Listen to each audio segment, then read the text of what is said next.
Hello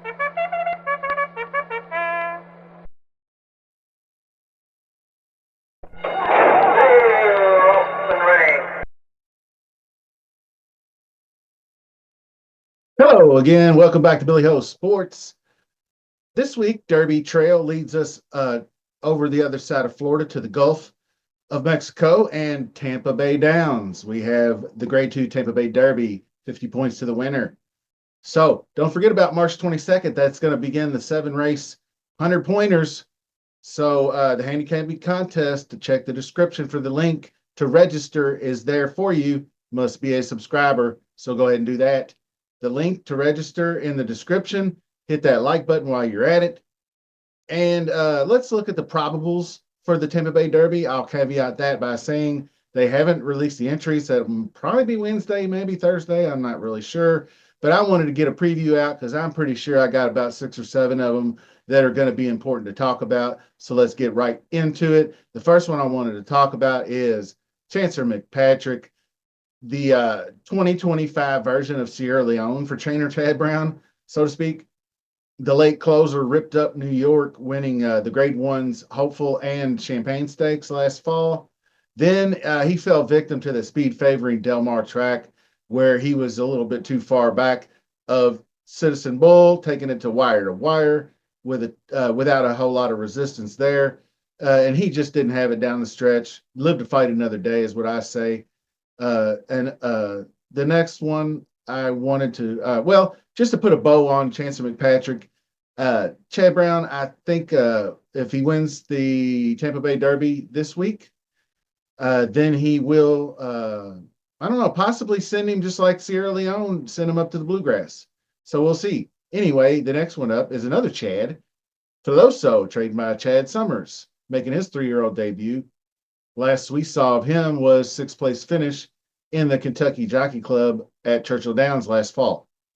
He kind of made a move around like he was going to do something, and then he just kind of flattened out down the stretch. Wasn't really great close there, especially on the surface that the Derby will be run on.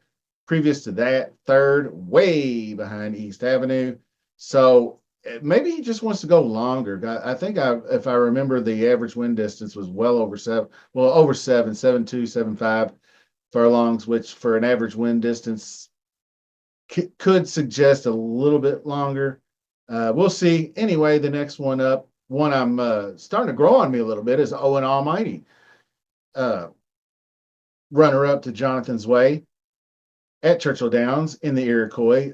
Really good closing effort, but was no match for that winner that day. But 2025 debut was the Pascal Stakes. Tactical change of style. He went right out to the lead. I like it. Pace setter. Was going to go all the way. And what I can only deem as in a full-on flop, like in the NBA, by the inside number 4 horse, that's Junior Alvarado riding. And maybe he bumped him or clipped. I really don't. You can't see what happens. All you see is the inside 4 horse kind of react, and then Junior pull the reins up and check him back. So anyway, the stewards deemed that he was guilty of the fault and DQ'd him. I credit Owen Almighty with the win there. Myself, I thought it was a good effort, 7 furlongs. Then the next out was the Sam F. Davis. Was a great battle of 2 horses. His rival in that was John Hancock, who actually finally prevailed in the end. That's Brad Cox trained horse.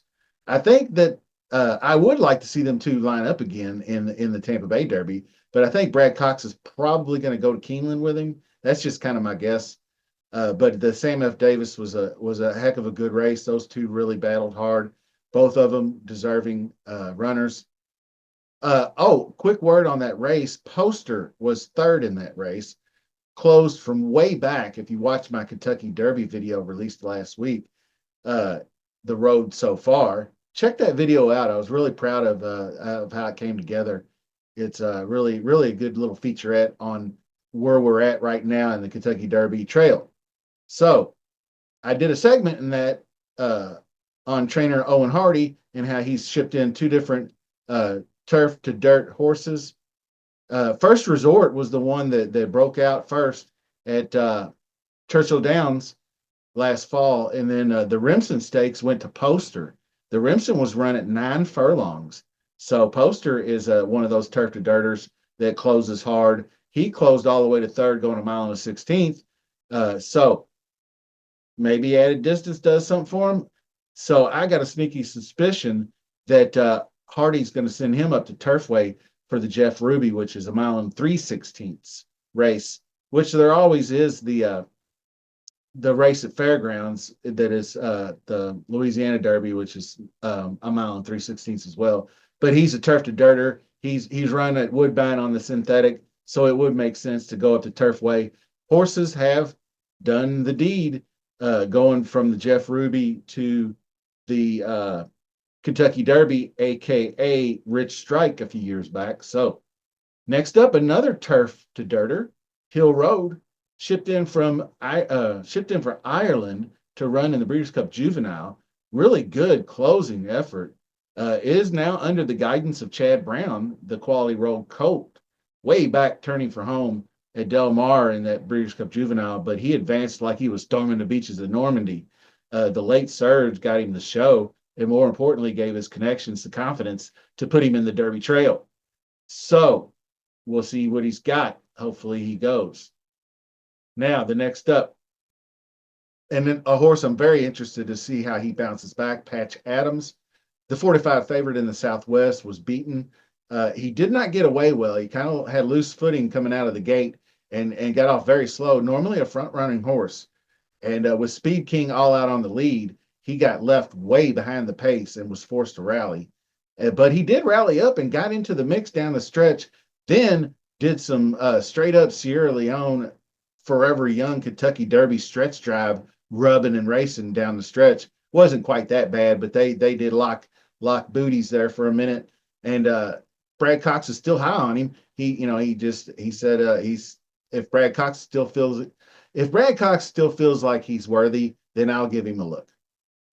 Next up, Burning Glory, off the maiden win December 1st at Churchill Downs. He entered the Holy Bull Stakes, went off at 8-1.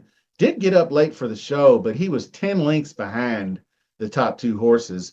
And Burnham Square, you saw how kind of average he was the next out in the Fountain of Youth last week.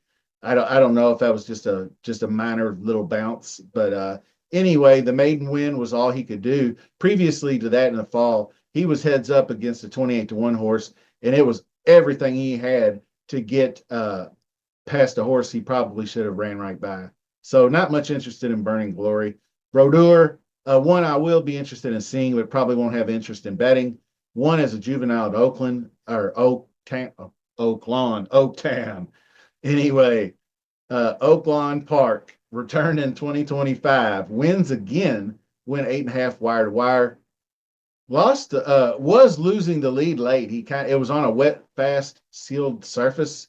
So he was kind of plodding along down the stretch and kind of letting up a little bit. And the horse, the second place horse was closing on him, but he was holding on anyway. He won by like 3/4 of a length. So this could be a good test to see if he's got the chops. So that's all that I have on the trail here right now for the Tampa Bay Derby. So before we actually get the entries, these are my early leans. I do want to see Chancellor McPatrick closer to the lead. I think Tampa Bay is a good setup, even though the stretch drive is shorter, actually even shorter than Santa Anita, or most of them. It's, like Santa Anita's 990. This is 976. The stretch drive, once they hit the straightaway, you got 976 feet compared to Churchill Downs, 1,250. So that's a lot of ground to cover, in a short amount of time, or not much ground to cover in short time. But I feel like his grade 1 winning class is going to show up. But hopefully he'll be a little closer as they make the turn for home. He should be able to have it on lockdown. Hill Road, I think, will be running late as well. So them two will probably be catching the front runners, Owen Almighty and Patch Adams. I'm assuming Patch Adams is going to go back out to the front again. Owen Almighty, I believe, will too. So we're going to go Chancer first, Owen second, Patch Adams third, Hill Road fourth. And that's going to do it for the Tampa Bay Downs this week. Thanks for watching. Remember to sub and like.